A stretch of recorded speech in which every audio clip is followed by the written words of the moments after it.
In this presentation, Kaja and I are going to have a presentation about the immigrants that came to the USA and the black people's fights for civil rights.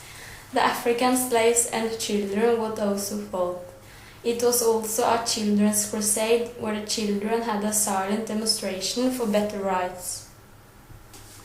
The immigrants came with ships to America. The first immigrants came from England, Scotland, Germany and Netherlands. Then thousands of African slaves were brought to the USA to work for the immigrants. Most of the immigrants could not afford a cabin on the ship and had to stay below deck with many others.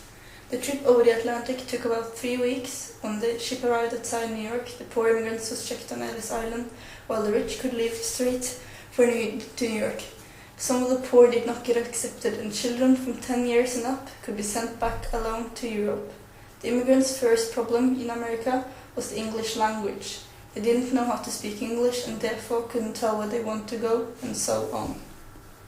Plantations were large farms in the southern states where they grew tobacco, cotton or rice. In the 1700s it was difficult to get servants to work, so the owners started to bring slaves from Africa to do the work. They took away the Africans' freedom, split up families and tortured them. In 1808 it became illegal to bring slaves to America, but people did not stop. Slaves worked in plantation until 1865. Slave hunters kidnapped Africans and sold them as slaves. Many prisoners died on the trip to America because of the violent way they were treated. Some of the owners used punishments because they thought it was the best way to control the slaves. While others thought the slaves was happy, they would work harder. By the 1805, slavery had become a big problem in the United States. The people of the North States wanted to eliminate the slavery in the South, while the people of the South States meant they could choose for themselves. Abraham Lincoln said, "I will not abolish slavery where it already exists, but we must not let it spread." This caused problems with the election that was going to be held in 1860. Lincoln became president in 1861 in the North States. The South States wanted to make their own country. On April 1861, the Civil War began. It was a terrible war.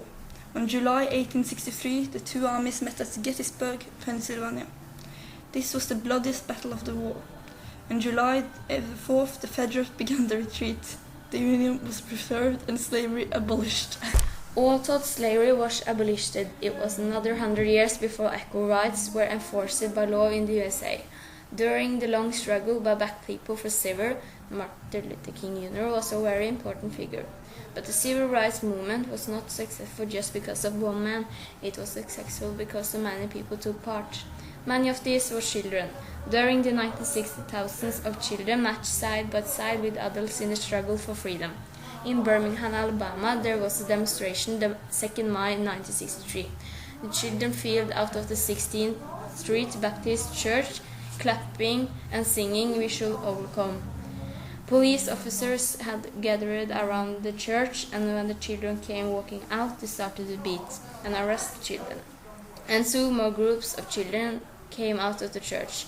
All in all, more than 500 children were arrested, and some of them were only 6 years old. This was one of the most important demonstrations in the history of the civil rights movement. Rosa Parks refused to give up a seat for a white man and was sent to jail. This made people angry, and the Negroes started to boycott the bus. Rosa Parks' case was taken to the Supreme Court. The Supreme Court decided that the black and white sections on the bus was against the Constitution of the USA, and black could sit where they wanted. Today there is still a lot of hidden and open racism in the USA, and Rosa Parks has gotten more followers today.